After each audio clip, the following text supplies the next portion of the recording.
abusuafo no nsia bo apa ho sima no aduanan miensa pepe hwe wa kire mana ye mo bibia chi ema akwaba edoba YORKE FM anopa no nsia akankase so na ensam ne doso pa yaboa no hye so so ye namu ewa abafo ntentan kase nso www.yorkefm.com na afi nso no ko Facebook YouTube a eno so yaboa no ewo hwa obenya bi ahwe akenka na ya o sei fe ensam no de ebedi mu akotin ni bini anu adamra hyebedwafo ekwa asetena na ensam a enam mu eba no enya asam ketua Speaker of Parliament achiamehe ede mamra hyebedwafie no enu ade ni bufu papa chese MP fo ni bi omudwumadie ene se de omye omniema ewo mra hyebedwafie ho no omonyon emfa ye de mu nsem ebebrɛw ajo asafo ba won parliament nyina na eye nyankopon ena ekasa kire MPP fo nso omonte krok hwan ena eka ni sei sa ukoto edom kuma no omo adwen ene omunsusuye a omo sei yemfa nkope COVID-19 aduro ni bi mra no enye ne papa mu o na emom eye amanyosam ena ehyeso mu akomam ena omo de yesade no ensem bika wenum ho ena yesi hu konya ayede ba besom se anopa no nsia empemu akankase ne so aba anopa no nsia abapa ho sima aduanan miensa emere ni ntia ena yede ba besom se kase yebo ewo YORKE FM eni HYTV so na hyane nso empanin se okoto se bodom osi apata so na enye ni pemu na emum obi na ama ne so ede na akwa akosi obi na no pai wonam kaso no ne mpota mu kofodua achimmamu ene nkramanta mu ba bia behu so ba bi nafu awro tintin be sese na ne mu abuse ne nante no okoni left right otwini nya ase methodist for him na chasa na adwo no wana obati say obi apia no anadwo na ene anopai no enwuma koya dawroma ana ama ya ho ye lelele omo apia ye me ye fine yeah akọ fine pa ama ye de kase ne eba besom aseda kase yemfa nkoma han YORKE state mansase aye de ese abrante bia timita asase oha bia eni hu ne langard bia ni asem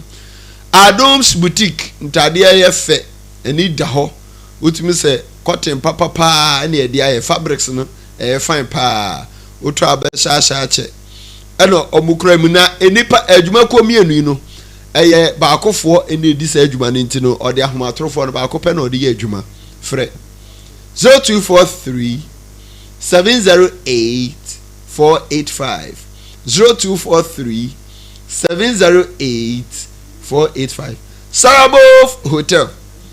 hotel papa ba bepiemu ewo kasoa ene ne mpotamu nyenya na kwantempo no so ho ne ebutuo ye wo twen de mame wa oda hotel che ena odo dofo nsu pie ya che se de nyame adoma akwase ade bi mu pie na moko Sarabov hotel ho ne yakwaji ani 0242 22 22 92 0242 22 22 92 enyuma ko ya dawroma ena omo asoye mu so ya sene ma ya sene ye de pa me ye de kase ne ba besom wo okay kanfo no pay me his excellency Nana Kwame Owusu Nana Tino di achim president ye twa hu taw ye ba nsam ni nkire mu na bo ne se bede ye beja mu di ama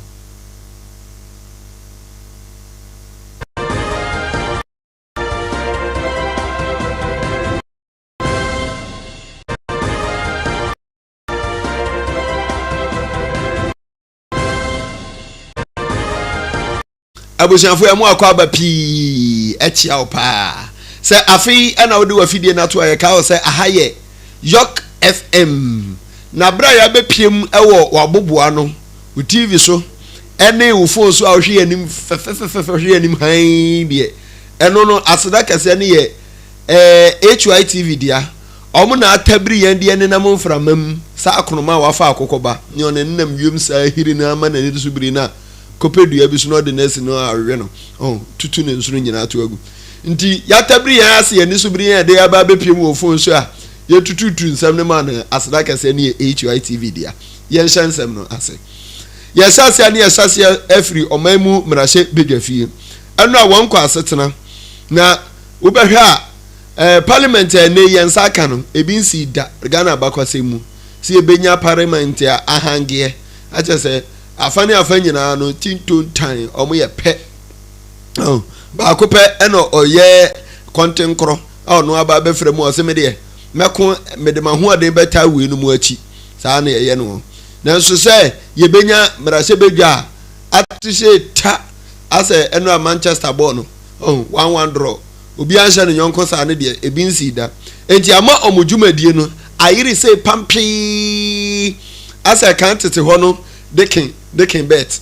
ene dekin ne trouser emu bet na ayiri se pampi pimpinis ayiri se pampi ewo ho we ka we a we cement ase we ka we ya cement ase ti ama omudwumadie no atwi ni nya efa ne bo ase oba pemfo no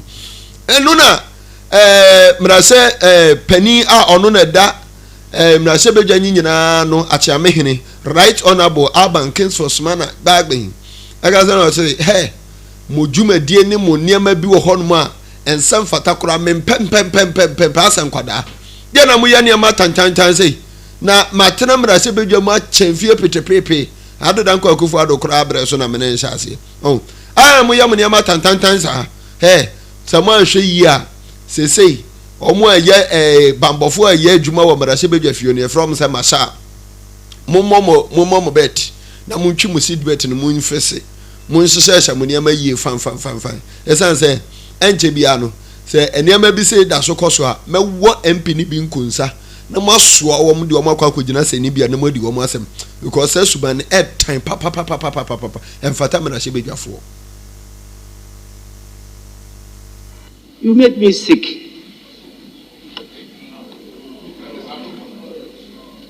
Will you shut up?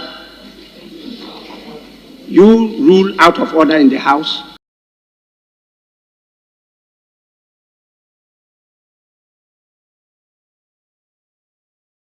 What is happening in this parliament is completely unacceptable.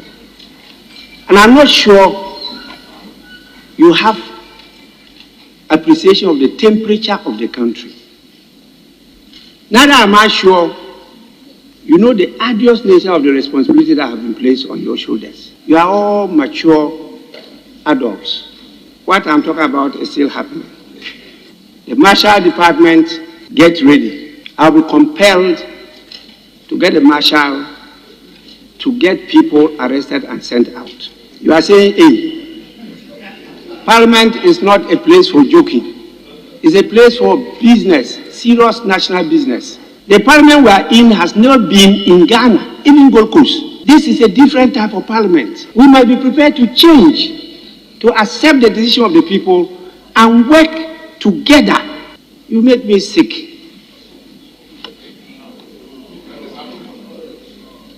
Will you shut up? You rule out of order in the house. Abusafo na eno echi no ana right honorable Alban Kings for Smana Bagbin asa chese owoka ni bre pa nti sabre ya abufu abeya mekeke mamenka me first deputy speaker onimonyamfo Joseph Oseiwusu bona mana na say Joe Wise na eno oche ni say hey empempi na mate say wono otado nsasi ubo dwa oboso kase menye speaker say menye chiamehene nanso say me hododo me na metu anamo say bia me kwa ya asabia tukwa kwa hwehwe mapomu akakra ba meba no na de ma ye nyina watena kunya kase yesu no ase nyina no watu niam nyina egu wawo ni say agon eno no ugina bia ne say obi be kasa where is your standing? What is your standing? Ugina bia pa ne say a wutimi du nsa si ubo na niam ma ye nyina no abemma so twa tum epum no ahwe etu egu na wa sesa niam afoforo so san ebie wa no kase wonye ade atia eniam hodo amasese watu afa so niam a yenyi nyina no enimiramu ena no krampo no odi ma hwenya me enimi de achew menya hwemfa ho nanso efiri na odi ko edie masa krache o toto niam toto niam yi o kan won sam ahwe onsan ka yi ente sa de amemo aso aye hye papa e wo mara hye bedwa fi ha. Another issue that requires addressing is the decision of the first deputy speaker to upend my admission of the motion and rule that the motion should not have been admitted in the first place. Honorable members, it is interesting to note that this is the second time the first deputy speaker has taken the chair and has made a ruling which in fact was to overrule a position I had earlier on established before the House. In fact, the first deputy speaker was in my office. And what I'm telling you today,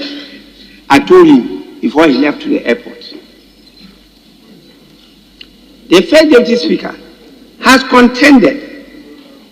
and rightfully so, on several occasions, that he is not the speaker. I have also on several occasions alluded to various areas of parliamentary practice where when the speaker is in the chair, makes a ruling, another presiding officer may not overturn that ruling. My former statement on the matters arising from the budget and captured in paragraph 46 read as follows, and I quote, Honorable members, although outstanding orders are silent on this, many standing orders and rules from several sister parliaments provide persuasive rules which suggest that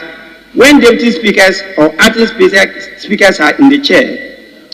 whatever happens in the House is that officer's responsibility.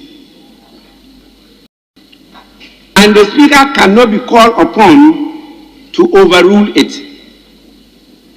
Similarly, the reverse is also the case, that when a speaker is in the chair, whatever happens in the House is the speaker's responsibility, and the deputy speaker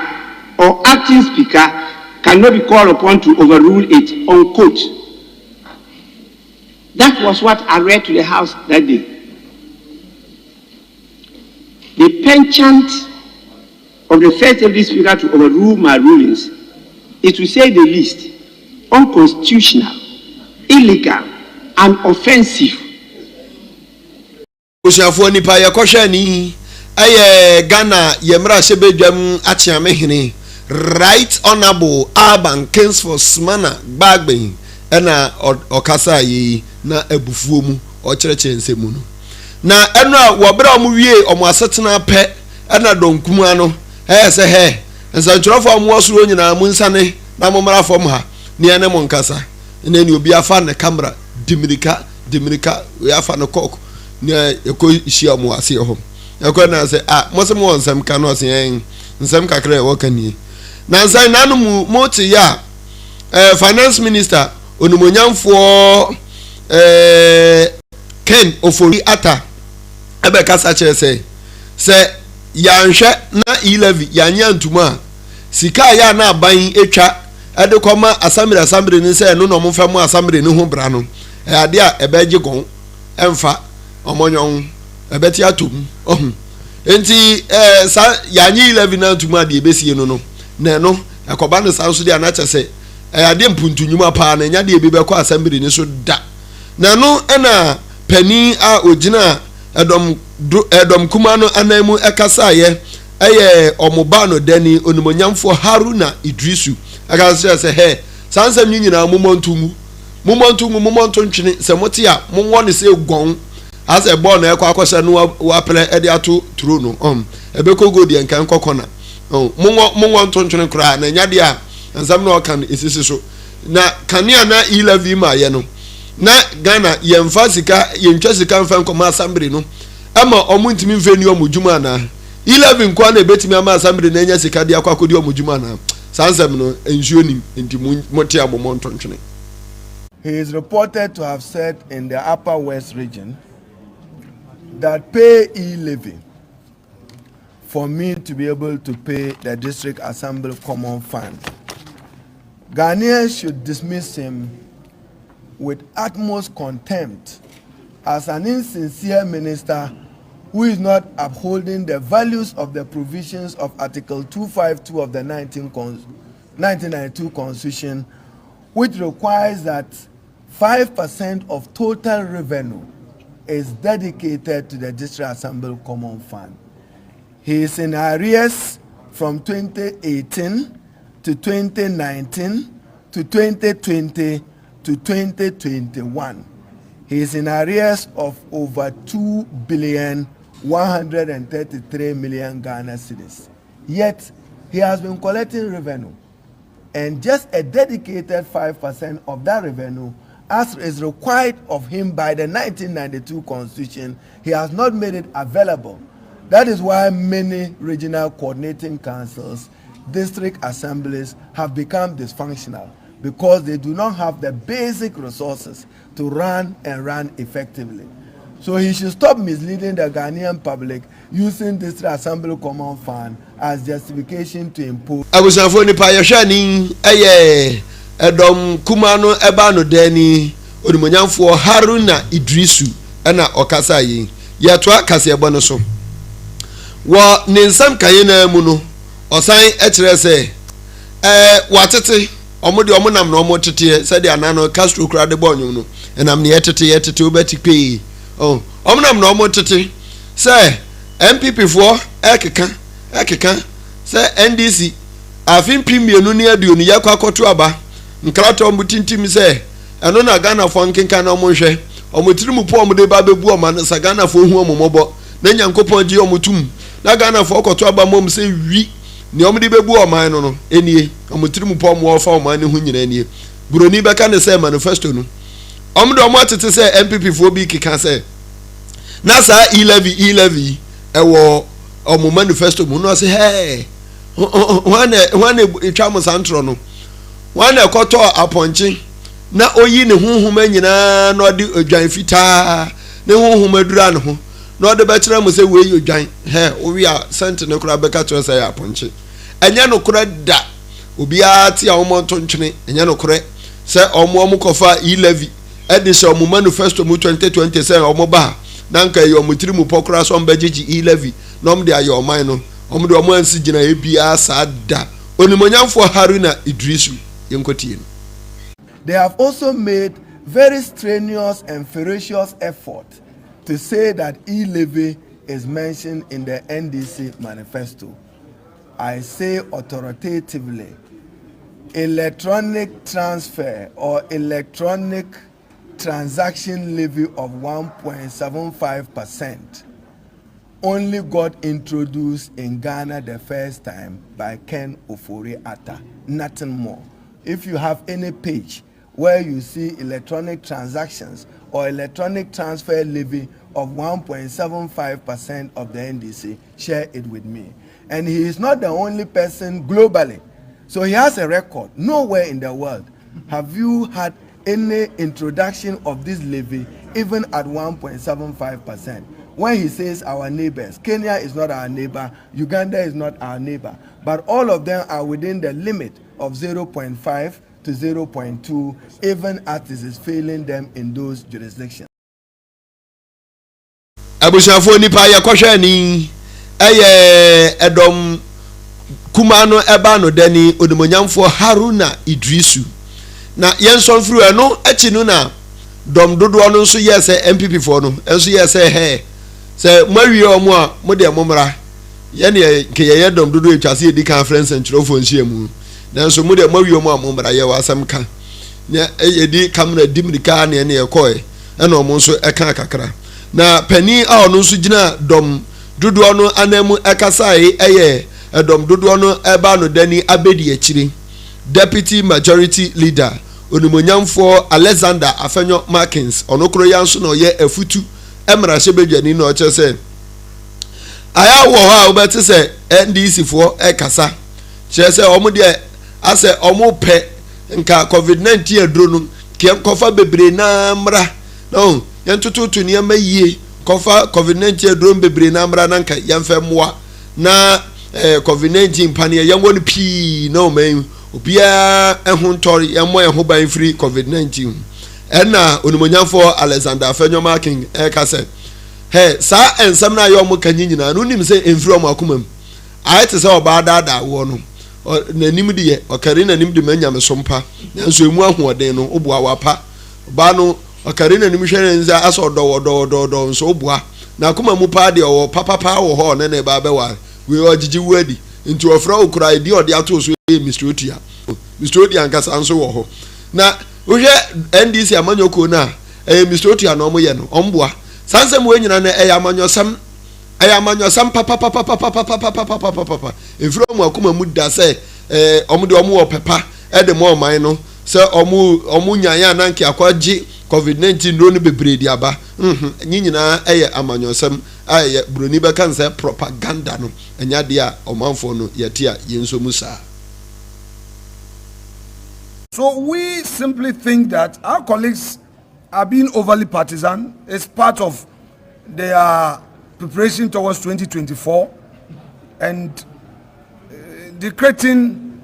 a certain scorpion on a shivling, and that we will not entertain. Democracy respects rule of law and due process.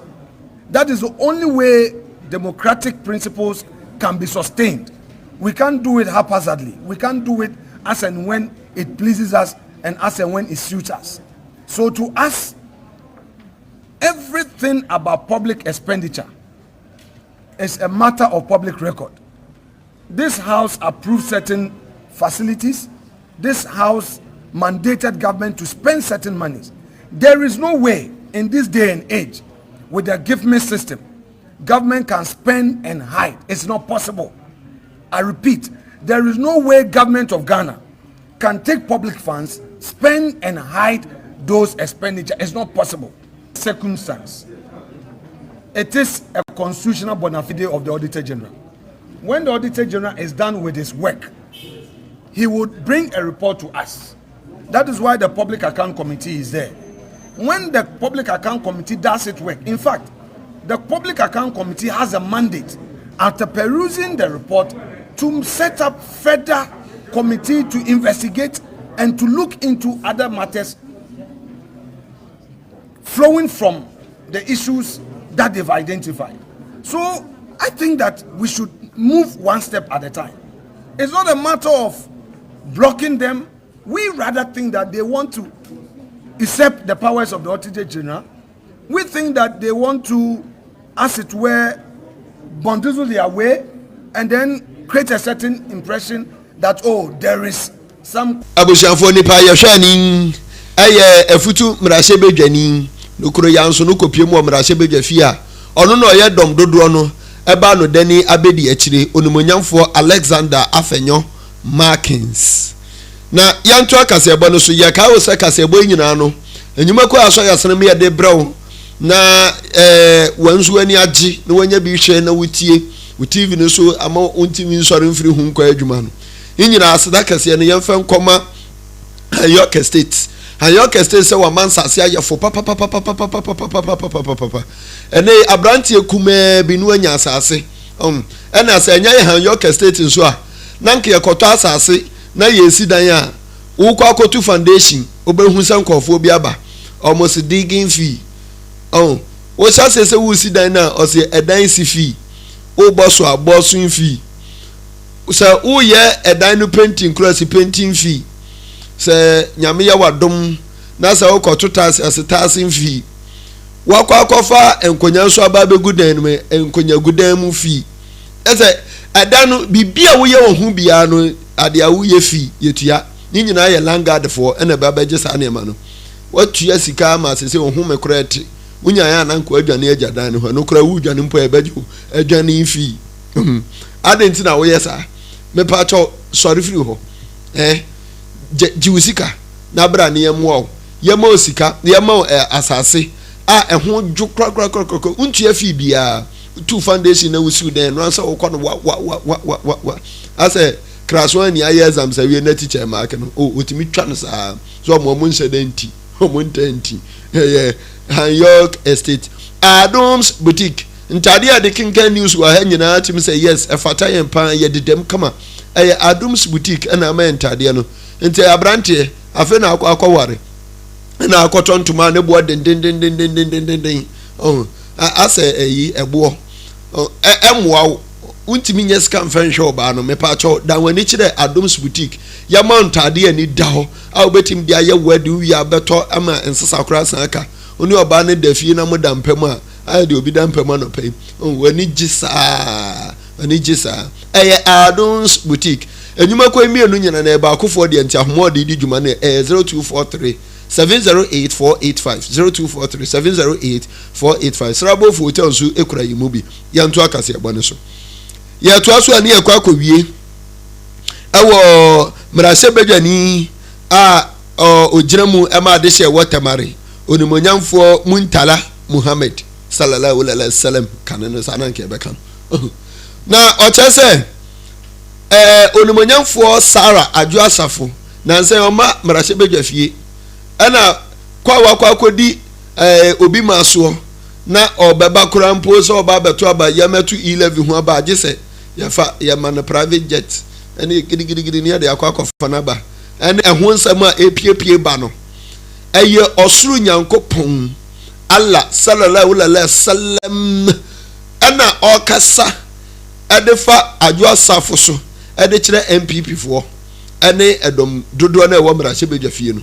nanso omu abu onyina wawa pepia agu omu asum se enya de a omu beti ene yasane anano lumba bo na nyum mintio na mate case mintio na mate no omu nya omu ade so omu beti o na nyame ene ekasa kire omu panso edo MPP for no ase nyame kasa omu fa ne se omonyon emfa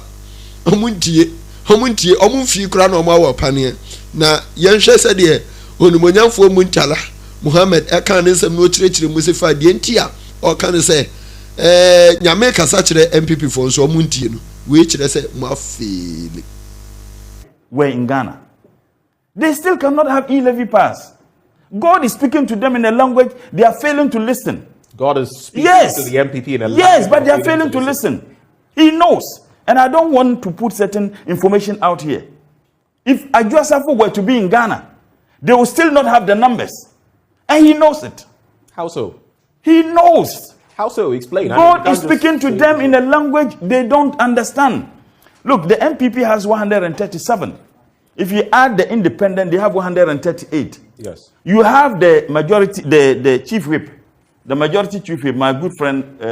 Anodompre, who even questioned the travels of the speaker and said that virtually that the speaker was doing it deliberately just to frustrate the e-levy. The speaker is home over a week now. Why are they not bringing the e-levy? So they simply don't have the numbers. Even if Adwo Asafo were to be in Ghana,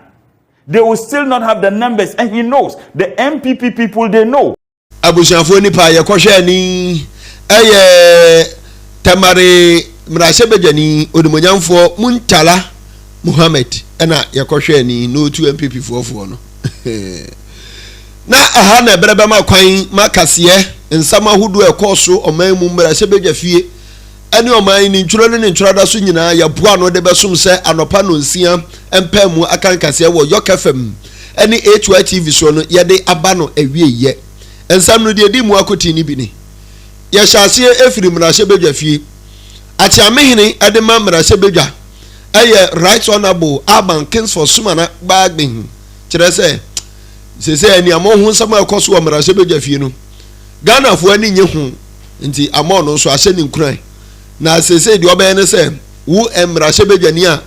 wantutu anamo ansisi yie no wantutu ne ma yie no obewo nkonsa obewo sa akwada yasoma na wia no mpeso obekọ no